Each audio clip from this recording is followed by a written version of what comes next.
In this section, we'll take a look at how to display data on a view, hopefully without making a mess of things.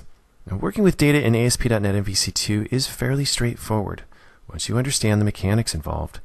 It's a bit of a conceptual shift if you're used to working with more visual representations of framework components like object data source and SQL data source, etc. However, after a little practice, changes become not only negligible, but also enjoyable. It might seem initially like there's some magical voodoo trickery going on, so it's worth taking a look at the underlying mechanics of how data is actually passed from a controller to a view. My little demo application is being exceedingly polite in that every time I run, it pops up and says hello, which is great, except I'd like something to be on here that is a little bit more meaningful. Not just hello, but how about some posts? So let's head back to our application and show how we can send some data from our controller down to the view page. Okay, well here is our view page, and if we head over to the controller class, you can see we just have an empty action here, which does nothing except return the view. Well, what I've done here is I've added some link to SQL classes in here, and I've hooked them up to a little demo database that has 3 posts in it. You can see they got 2 classes, post and comment. Very exciting. Okay, well, so let's get to sending some data down to the view. There's a couple different ways I can have this done by the framework. I'm going to show you some various ways in the beginning here, then I'll show you the right way to do it at the end. But I do want to show you that there is more than one way to have it done. The first, as horrible as it is, believe it or not, is to use the session. Now, I'm not suggesting that anybody actually do this. I just want to show you that it is available to you in the same way that it was available to you with ASP.NET Web Forms. And maybe someday you'll find yourself needing to do exactly this. Okay, so I am using link to SQL, and I'm just pulling out the posts. And this is an iQueryable. If you don't like having iQueryable available to the view, you certainly do not have to. You can send it to list. So I'll leave it just like that. Okay, that's all we got to do. So let's go down to our index.aspx page, and in here, what I'm going to do is I'm going to open up a code block. And all we've got to do is essentially catch the data, if you will. We can say var posts, and all I got to do in here is cast this as a numerable of post. There we go. And then I can just say session posts. Now, if I was being a good programmer, of course, I would have a null check in there and so on. But I'm going to be removing this code in just 1 second. Okay, so let's take this out, and in its place, I'm going to open up another code block and type in for each. And then, for the sake of being absolutely lazy, I am simply going to output an h1, and then in there, I will type in post.title. Great. Okay, so that is probably the simplest, most direct, brutally inefficient way of sending data down to the blog. So if I pull my browser up here, we can see that it works just fine.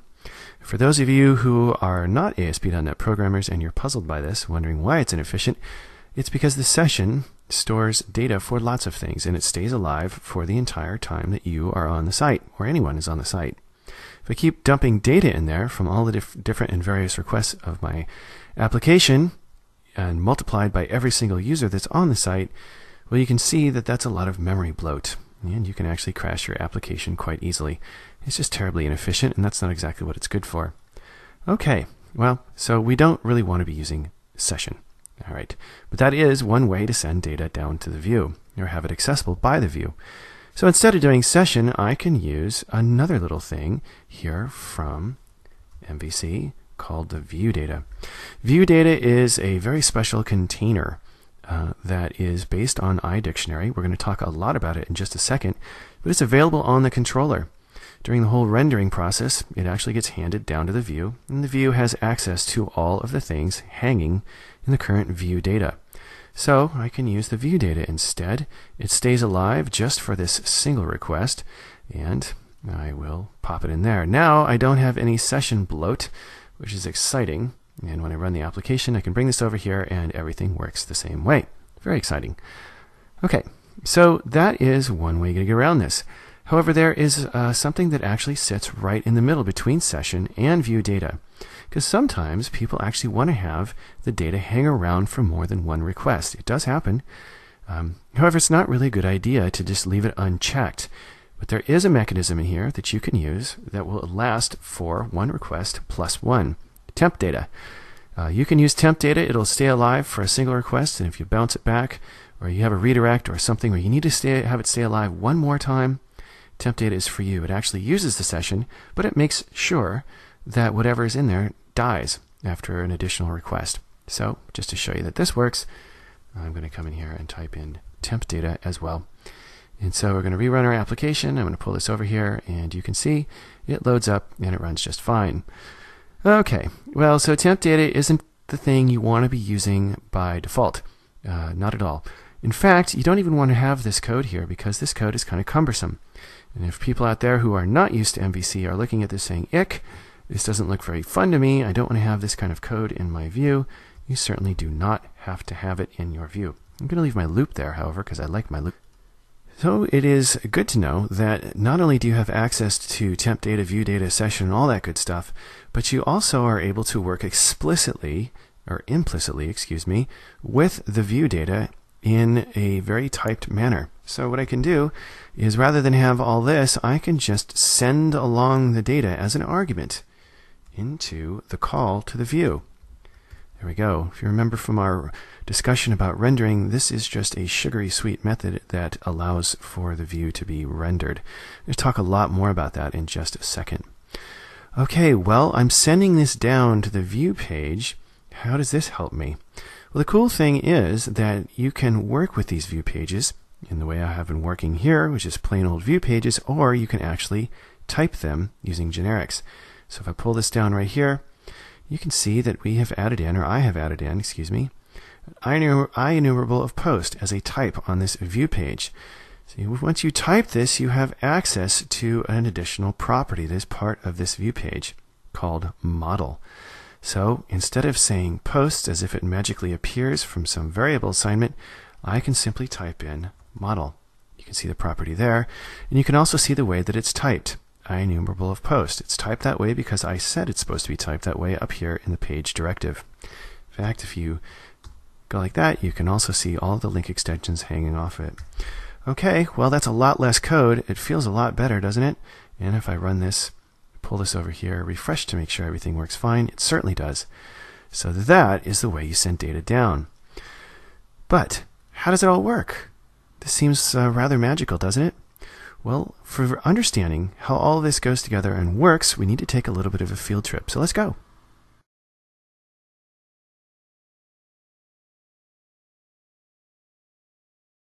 To understand what's going on with the controller passing data down to the view page, I have come over to Codeplex and opened up the source for ASP.NET MVC2. Specifically, I'm in the controller class, and I want to see exactly what happens when I call the view method. So if I scroll down, and I try and find the view methods. Here they are. Notice I have a number of overrides. The one I'm using right now is just empty view. That gets invoked, and then it calls this with all blank arguments, and that's just fine. However, if I use this override right here, and I can pass in an object and have it treated as data, that's great. So this gets passed in right here to the main view method down below, which gets received right here as an object called model. Well, that gets evaluated right here, and if it's not null, then this property called view data that has another property on it called model gets set with this object. Well, that brings up the question, what is view data and where did it come from? Well, if you search controller.cs, you won't actually find it. You actually have to go down to controller base class. The reason why this is set like this is so you can create your own controllers and have properties available to you like view data and others. Okay, well, we see we have two new players in here that are of interest to us as far as data movement. We have a view data dictionary and a temp data dictionary. And each of these are expressed as temp data right there. And then down below, if we scroll down a little bit, we can see another one here called view data. Well, that's just groovy, but what is a view data dictionary and what is a temp data dictionary and why do we care? Well, the short answer to that is if we head on over to the view data dictionary class, we can take a look at what it is and what it does. And this just seems to be a simple dictionary of string and object. The intent of this class is to transport data through the entire process from your controller down to your view. You can do this in two different ways. You can lob the data into this dictionary, giving it a key and then assigning it to the object, or you can be specific about it and you can type your data and pass it down through a property called model. That's precisely what we're doing back here in our controller class. We're assigning viewData.model to this object. Okay, well, so that's good news for us. But what is temp data dictionary? Temp data dictionary is an dictionary of string and object. It also happens to be serializable. The whole idea behind temp data dictionary is it allows you to work with data for a single request, sometimes with a view, but more often passing data between controller actions that you only want to live for a single request. Often, this means lobbing data into the session. So I'll show you how to work with this, but generally people disagree on the validity of working with something like temp data. We'll leave that up to you. So we've passed our data in as an object here, and we've assigned it to viewData.model, which is a property sitting on controller. Well, the final step here is that we're creating a brand new VResult object, as you can see, and we're assigning these various properties on VResult, including our two data movers, viewData and tempData. Okay, well that's good. But what happens next? Well, if you recall from previous demos, a thing called an action invoker is actually looking for this type of result, and it's going to invoke the executeResult method. Well, let's take a look at how exactly that works. And to do that, we need to head over to the VResult base class here, and we can see the properties that we have just set on the VResult tempData and viewData, as well as viewName and masterName. So if we scroll down to the method that we're looking for, called executeResult, and we take a look in here, we can see that we are working with a number of new friends. One friend that we're very interested in working with, however, is this one right here, the view. This is the thing that is going to be showing data to our user, but how in the world did we get this? Well, it's hanging off of a variable named result, and it's a property of it, result.view. And if we take a look at a few lines up, we can see here that this is a thing called a view engine result. What in the world is that? Well, to understand that, we just simply open up the View Engine Result class, and you can see that it's just simply a wrapper for the View Engine's attempt for finding that view that we're looking for. It mentions, well, I looked here, I looked there, and I think I found it. Here's the view.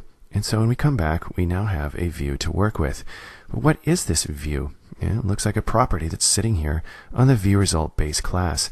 So if I scroll up to see what exactly that thing is, it's an view. Okay, so now we're getting somewhere. This is the next step down the chain. I know that I need to find an view. And how do I know what an view is? Well, I just happen to understand that we are using the WebForms view engine, and that the WebForms view engine works with WebForm views, which I'm going to talk about later on when we create our own view engine and our own views themselves.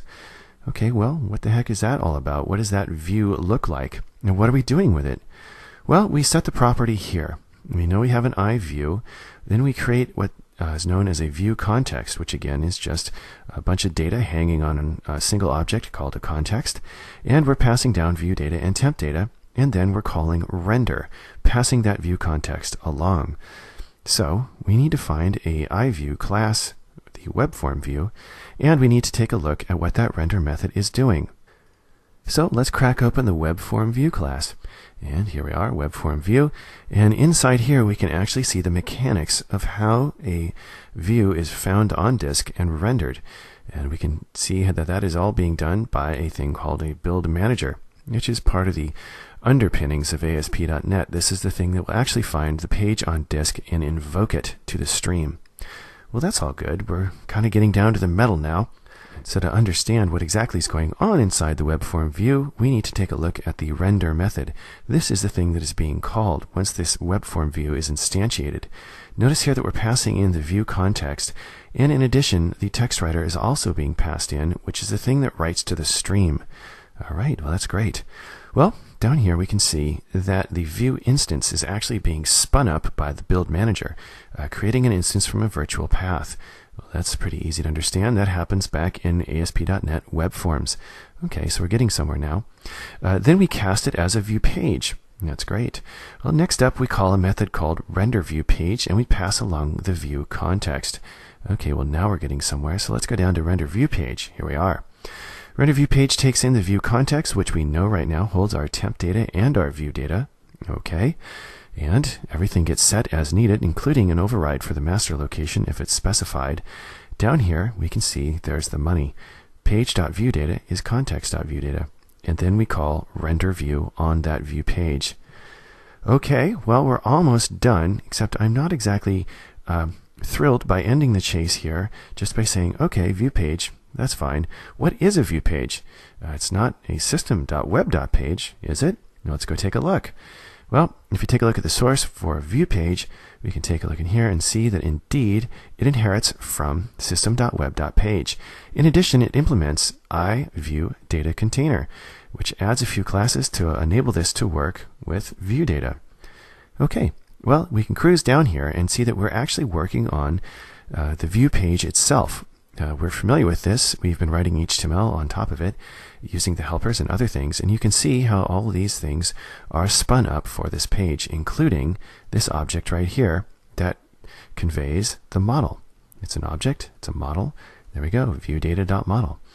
It's not quite the end of the story, however, because we do have one more class to consider here. Because more often than not, we don't just pass data through the model and let it go. Typically, we will type our view pages. We don't have to. We can still work with the model as an object, and we can still type it right on the page if we like. However, we can have the framework type it for us, so we don't have to do all the weird casting and catching of nulls and so on. So, to do that, you wouldn't want to use a straight-up view page like this right here. Instead, what you'd want to do is use a typed view page, which is something like this right here, view page of type T model. And you can see that it inherits from view page. So you get all the same functionality, except this time you get to now use helpers, as you can see, that are typed, which is great. And in addition, the model itself is typed. So this really helps when you're working with data. All right, our journey is ended. It was a wonderful one, wasn't it? Having just seen the demonstration on passing data to the view, it's a fair bet that many ASP.NET developers might feel a bit uncomfortable, shall we say, with the amount of inline scripting that's required to display data. That amount probably being anything greater than none at all. And this is worth discussing a bit more at this point. Many of the things that ASP.NET programmers have come to get used to over the years are still in place, and you'll find the environment quite familiar. Things such as user controls, master pages, even some server components that don't require postback will still work with ASP.NET MVC. There's some significant changes, however, so let's go over those. First, traditional ASP.NET server controls and components do not work with ASP.NET views. And this is because the mechanism which allows them to work, the view state, which allows for pseudo-stateful experience, is no longer in use with ASP.NET MVC. Did I hear some cheering? Instead, things have become a lot more simplified, which falls in with the whole approach to the view in ASP.NET MVC, that a view should show data and have no logic at all. Well, many ASP.NET developers respond rather negatively to this news, remembering the days of ASP Classic where every bit of coding was scripted on the page, including all logic and data access. This assessment isn't quite valid, however, because the code on the page is only there to facilitate UI, such as displaying model data. It isn't good practice to put application code on the view, which was the common approach with ASP Classic. In addition, ASP.NET MVC does not use VBScript. Instead, you have the full power of .NET 3.5 or 4.0 to work with. As still, many ASP.NET developers will focus on the getter tags, the less than % equals, and are reminded of spaghetti code from ASP Classic, that interweaving, intertwined logic all over a page, intermingled with HTML. If you find yourself feeling this way, it's worth noting that you're assessing an entire framework on what amounts to the aesthetics of UI composition, something your end user will never know about. In addition, it's worth noting as well that if you do not like the web forms way of doing it with those getter tags, you can always use a different view engine that doesn't use them, and that's something that we'll talk about later on. Well, the good news is that it's entirely up to you to avoid the types of messes that were inherent with ASP Classic. You didn't necessarily have a choice back then. You had to use VBScript. You had to code a page a certain way. Well, you do now, and all it takes is a bit of discipline. One of the main principles that MVC developers try to focus on when working with views is that of don't repeat yourself, or dry. This principle forces you to seek out and refactor any repeated code in your views. And certainly it's not just confined to views, but view code is especially prone to the repeating of certain kinds of view logic. and every framework, not just MVC. So in this demonstration, what I'd like to do is to show you how to work with your view page to reduce the repetition using familiar techniques such as master pages, user controls, and new techniques such as HTML helpers and helper classes. I've added some test posts to the database, and as you can see, I have a lot more data now that my application needs to display to the end user. And this is all well and good, but as I keep adding posts, this list grows longer, and the page actually becomes harder to read.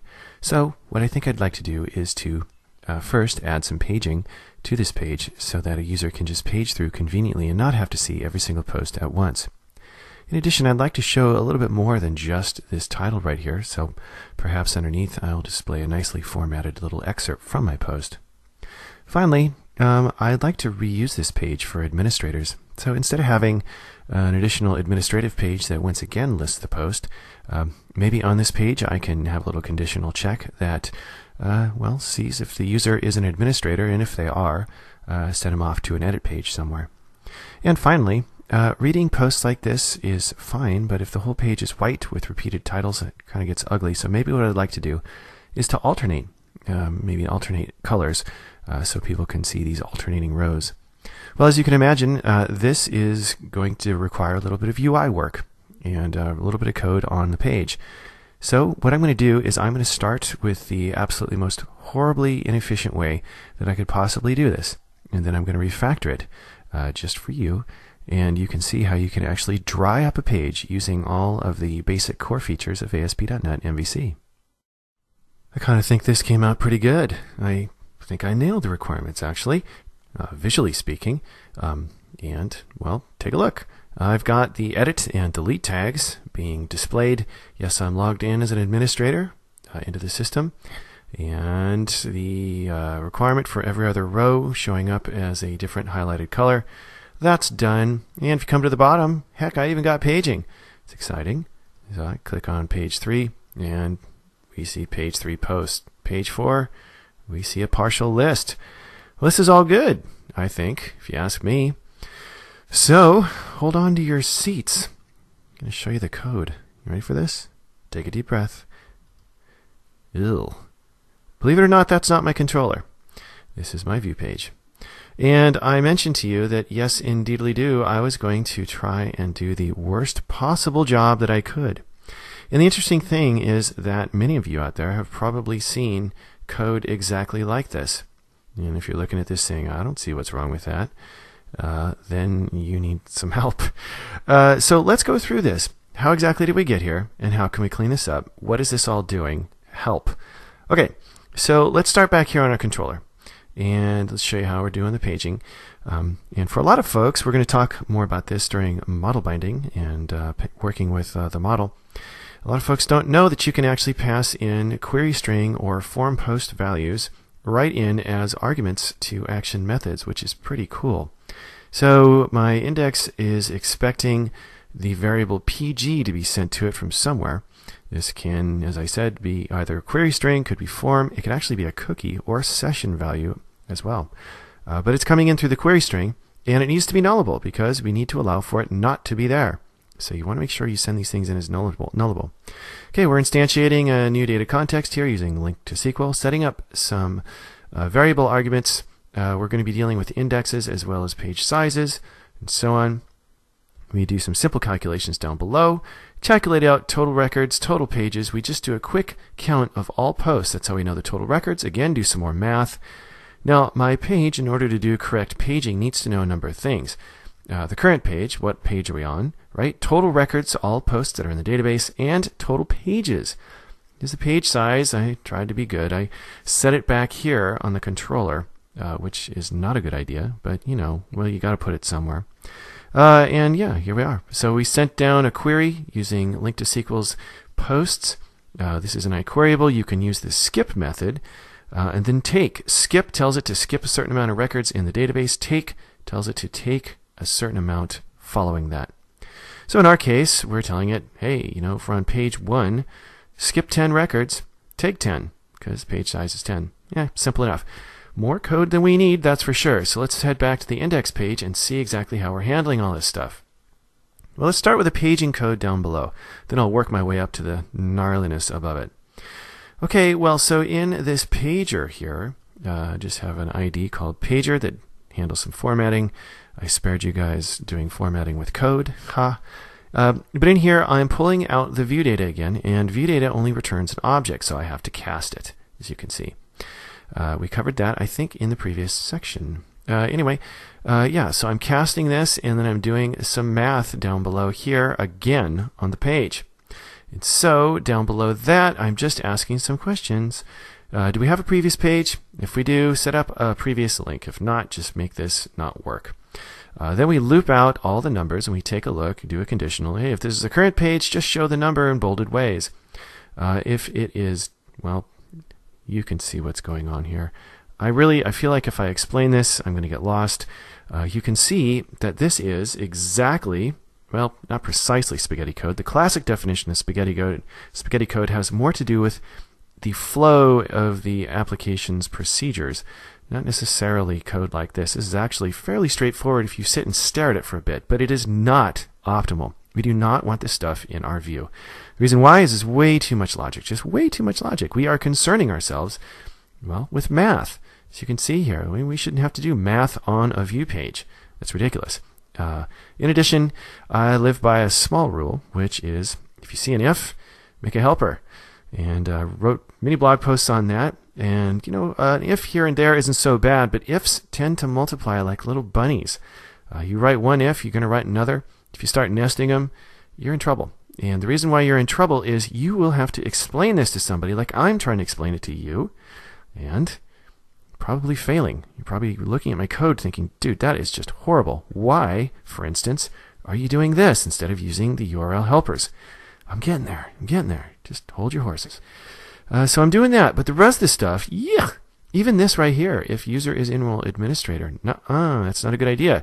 Because what you're doing is you're basing this logic on this view page, tying it straight to the ASP.NET membership system, which, hey, is fine.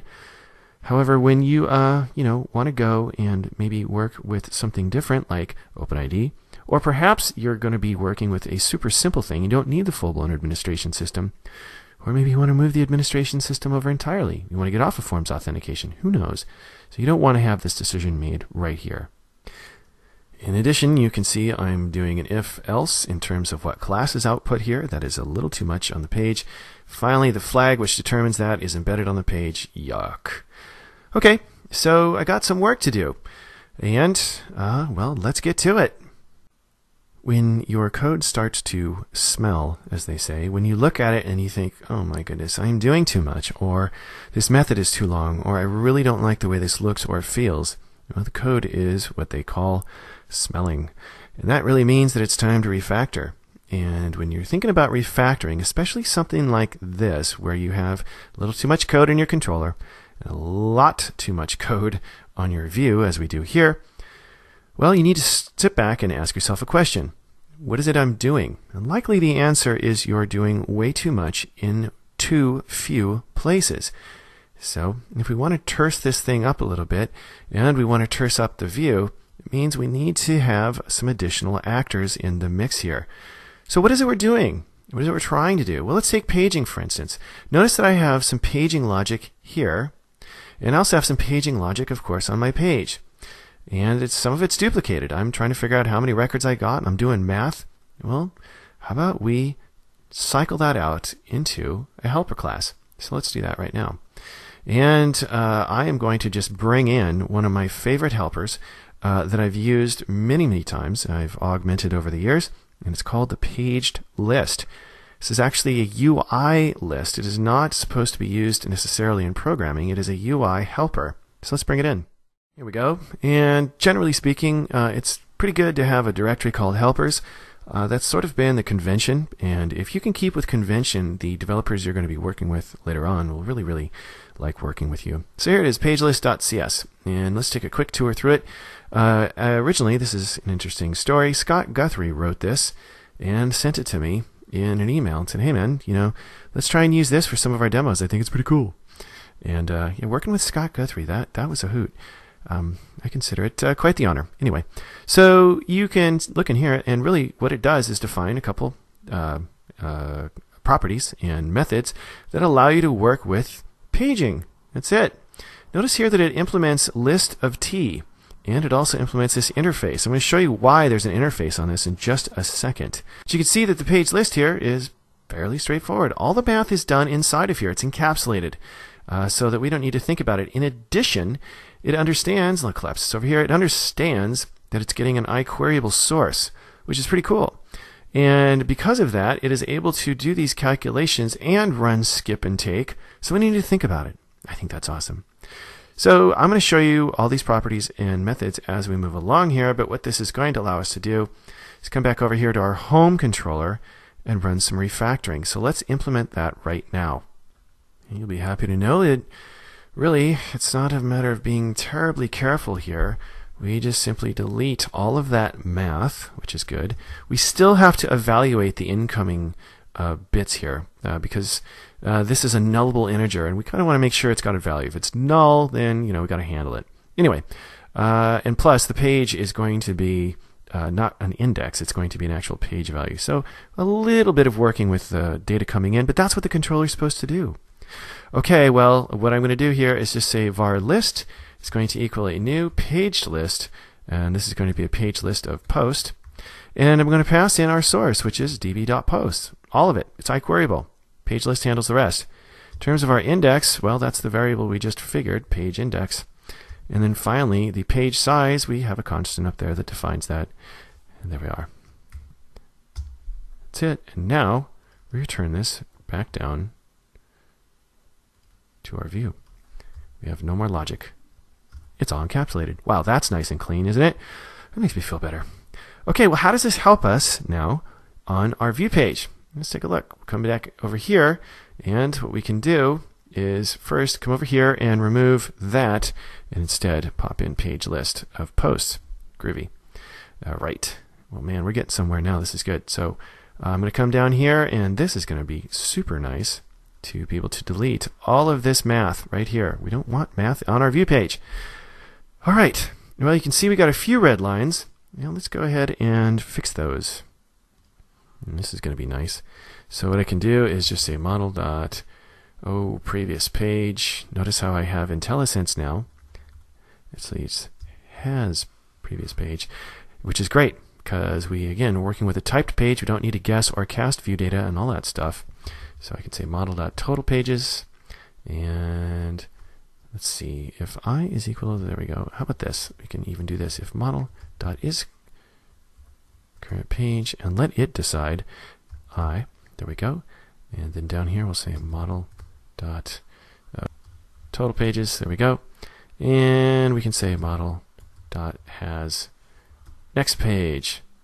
Wow. So now notice that what we're doing here, it didn't lose too much of this if else for loop stuff.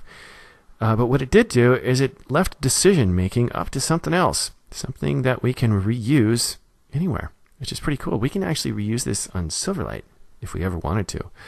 Crazy talk, crazy talk. All right, well, let's see if we broke anything. We'll go back to our page. Actually, I need to rebuild this. Let's see. I can hit Control-Shift-B, rebuild my application. And a quick code check here. Oh, missed it. Almost. So this needs to be model dot, and I believe it's last page. There we go. And model dot next page. All right. That should do it. So let's go back, make sure this is saved. It is. Let's go back here and refresh this. Hopefully it won't crash. Hey, it didn't crash. Okay, so let's go down and make sure that everything looks pretty good. So far, page is coming out. Awesome. Look at that. Wow. Okay, well, you know what? That's a massive improvement. Cleaned up our view, recycled some code. Okay, feeling good about this. Let's do a little bit more. I don't like this pager right here. I think it's horrible. Let's take it right off the page.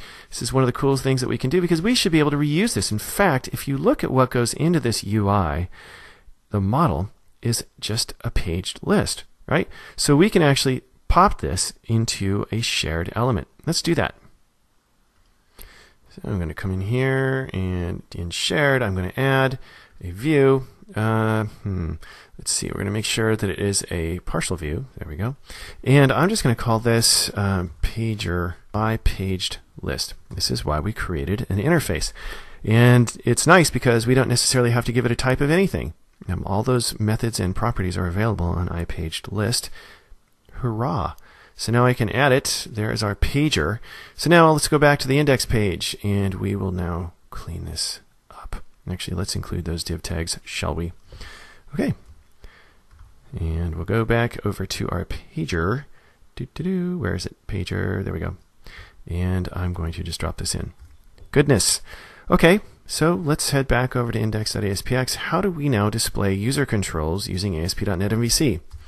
Well, we just come in here and we say render, HTML partial. There we go. Okay, and the partial name is going to be pager. And the data that we're going to hand it is our model. Great. That should be that. Let's build it, make sure we didn't break anything for some silly reason. Okay, so now if we come back here and I refresh, we should have everything. Oh, almost. This is one thing I do all the time. I always forget. I'm used to saying %equals. Well, if you don't have %equals, equals means response.write. This is just rendering it in line. I'll talk more about that when we talk about partials later on.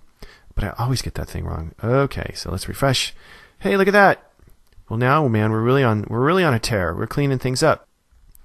All right, well, we're getting somewhere. We're cleaning up our view page. It's not being concerned with crazy math. It's not doing some repeated rendering, which, we're going to have pagers on every other, site we work on. Woohoo! Okay, well, we're rolling. Let's see if we can get rid of this. Is alternate. Ick. So for this, I'm actually going to embrace something my amigo Phil Hack did. Here's a post he wrote, oh gosh, a long time ago now. But he wrote an interesting code-based repeater for ASP.NET. And it's funny, I gave him a lot of, guff for this, because I was actually in this meeting right here. We've got a repeater control. It's called a for each loop. And, really, sometimes that's really mostly what you need is the for each loop. But there's times when you need to do things like, what he's doing here, alternating classes and doing other things that really just kind of spiral out of control when you start using a for each. Long story short, he created this code-based repeater with some really cool Lambda action in here, and I think it's kind of neat. So, long story short, what I've done is I, of course, went out and grabbed it, and let's take a look at what that looks like. Well, here it is. I have put it into a class called list helpers and included it in my project, and this code is what I like to call crunchy. If you are not familiar with lambdas and actions and funcs and all that good stuff with C# 3.5, this might look a little funky to you. The good news is it's not really all that much code. What you're looking at mostly are overloads, and they hang off of, they're extension methods that hang off of HTML helper, and you can take in actions for rendering. You can render out a basic template or an alternate template in line. So those actions or those methods aren't the ones I'm actually interested in. It's this one right here, where I just want to send in a class name and an alternate class name and have it do the thing for me. And it's kind of groovy the way this works. It's pretty simple. So let's go back and implement this, and I'm just going to pop it right here above our code. And to do this, I would simply say HTML.repeater. First thing I need to send, I need to actually type this, tell it what it's working with. There we go. The first thing I need to send it in is the model. And in this case, I'll just leave it as a page list. We don't need to do anything funky with it. The next thing that I want to do is I want to specify that I am going to be working with the post class, typically. And on alternating, I'm going to be working with post alt. And then I want to send some variables down into a block. And then we just simply say go. Close that off right there. And we'll come down. There we are. Wow. How does this work? I know this looks like craziness, but it's really not. I promise you. There we go. Close everything off. So now what I want to do is I simply want to lift this div tag up here. And I'm going to close off this div tag like that. And then I am simply going to drop this in here. Pull this up. There we go. All right, almost formatted the way I want it. There we go. Okay. And finally, the last thing I need to do is take that out and just type in the CSS variable. There it is. All right. Okay, so I'm just going to lift this out for right now because we're not going to... Actually, let's just put that in right here. There we go.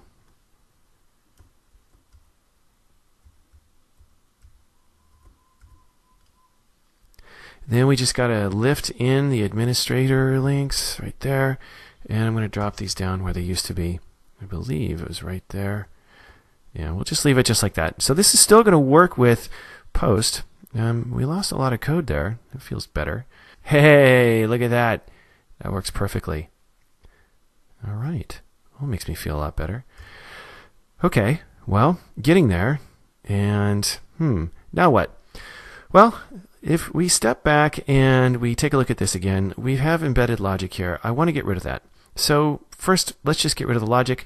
What I could probably do in here, again, is to open up a helper. And that helper is simply going to ask, can this person administer the site? So what do I want to hang it off of? And I think I'm okay using HTML to do this. In other words, the HTML helper. It is a question that we're asking on the view itself. So for that, just simply going to go into our helpers here, and I'm going to add a class. In case you're wondering, how do you add helpers? Let's do this. We'll call this auth helper. There we go. And inside here, we got to make this static.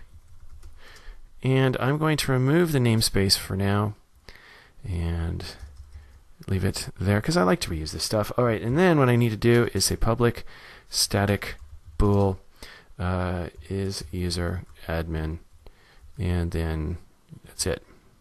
I'll just leave it empty. And so what I'm going to do here is simply, let's see, nope, got to make an extension method. So I say this HTML helper, control dot to get that in there, helper. Great. Is user admin. I'm going to return helper dot, there we go, view context dot HTTP context dot user dot is enroll, and then we'll just type in administrator. That's it. That's all we got to do. Now, why is this better? Well, for one thing, this question is asked in one place. You change your mind at some point, you go with a different thing. Like maybe you just want to do session validation. It's right here in one spot. So all your view pages don't have to ask this question in every single view page. And if you ever change your mind later on, well, all your view pages won't break. So now what I can do is I can just say HTML.o is user admin. Great. All right, so we're going to come back over here. Let's build our site, and then we're going to load up our browser. And I think it logged me out. Oh, it didn't. Hey, look at that. Boom. Oh, that's awesome. Okay, so it's showing up. Cool beans. Okay, so there we have that. Now let's do a little bit better here. Notice here that we're embedding these links. That is not a good idea because, well, you might change your routes later on. Post, edit, might go to article. Who knows? So instead of doing this, what we're going to want to do instead, well, option one is we can use the URL helpers. We can say url.action and post.post ID. Okay, now if you're squirming right now, you're saying, dude, you just actually wrote more code than was there before. You're right, you're right. But this allows me to be a little bit more transparent with my URLs here. And notice now that I have the exact same one I did before down there, post/edit2. The only difference between the two was casing. This is uppercase, unfortunately. All right, so that's better. But rather than have this, let's just go with the helpers, shall we? So to work with the HTML helpers, we just simply say HTML action link, and edit is going to be the text that shows on the link. The action name, again, is going to be edit. And then we are going to send it in our value again, new, and then ID equals post.postID. Okay, and that should do it for us. Now we have the helpers helping, oh so helpfully. So we'll refresh this. There we go, home, edit, 1. Good. Okay, well, I'll tell you, just as an opinion and aside, the helpers can be confusing. For instance, if we come back here and take a look at the browser and take a look at the link down below, you can see that it's pointing to home edit 1. It's likely not going to be where you're going to be editing your post. It's going to be editing your post using the post controller's edit action. So rather than do this, you might want to send in the actual controller name as well. So here you notice we have action name. It thinks you only want to use it with the home. If you want to send in the controller name, you actually have to dig a bit before you get there. So I can send in the controller name. You can see I have link text, action name, controller name. Problem is that I can't, with that signature, send in the post ID that I'm talking about. So for that, I have to scroll down a little bit more. And you can see we have controller name, route values, HTML attributes. We still don't have the thing that we need. So as you start to see this thing spin out, you start to realize, hey, I can't actually use this from other pages. So having said all that, if you're in this position, there is absolutely nothing wrong with going backwards and using what we just did before. There we go. In fact, I will tell you that most of the time, this is exactly what I do. I know this looks a little bit funky, having URL.action embedded inside of this anchor tag here, but this isn't just simply building a URL for us. It is actually trying to find the appropriate action for this controller and action pair according to routing, according to the patterns that you set up. So it's actually reverse engineering your routes. You really always want to use this precisely right here. You don't want to ever guess as we're doing down here. Although there are times when you kind of are forced to, and I will talk about that when we deal with jQuery. All right, well, so this right here isn't making me very happy. I don't really want to keep this here. So instead of having that embedded right on the page, I'm going to pop open a shared again. And I'm going to add a view. And once again, I'm going to create a partial view. And I'm just going to call this admin link. There we go. I'm going to call it a post admin link. There we go. All right. And so in here, I am simply going to, let's see, come back. I always do this. Come back to my index page. Get rid of this entirely. There we go. And I'm going to go into the post admin link. And awesome. All right, well, inside of this thing, we actually we need to work with the data. We can't just have this work. And whoops, looks like I had this typed from before, and I forgot to set it with the helpers. There we go. So we want to make sure we type this thing using the model. So we can send in some model data for it to work against. And rather than have the word post in here, we're going to use model. There we go. And let's see, down here as well, down here as well. Let's refactor this just a bit more. Okay, there we go, and we have got just about everything refactored as we like. We only have one if statement in here, which is okay with me. You can generally have one if statement. You know, you're gonna at some point. And this will only show these links in this form right here, you know, as required. So now what I can do is go back to my index page, and you're likely to reuse this, by the way. That's why using a partial is a good thing. So now back on our page, let's refactor this just a bit more. And I am going to simply say html.render partial. And then next, we need to send in our post. And then, of course, learning from our mistakes previously, we close that off. Hey, man, check out what we've just done. We're pretty cool. So let's see now if that will actually work. And if I refresh, see if I get a yellow screen of death. And I don't. Isn't that great? Isn't it nice when things just work? Okay. What have we just done? Well, we've cleaned up this page and made it tremendously more readable. We have encapsulated reusable logic.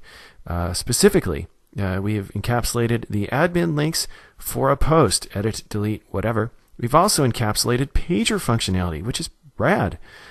We can augment that functionality all we want. In addition, we have used some of Phil Hack's magic here. By encapsulating and alternating a little bit of code. I think that's neat. The purpose of this exercise was to show you how you can use your discipline as a programmer to squeeze the logic out of your view pages and to make them a bit more palatable for not only you, but also for the rest of your development team. Now, I know I could have probably gone a few steps farther to squeeze things down a little bit better and have things be a bit more concise, but I'm going to leave that to you. The whole point of this exercise, as I mentioned, is to show you there is a way. It is not always spaghetti. It just takes, well, a little bit of discipline.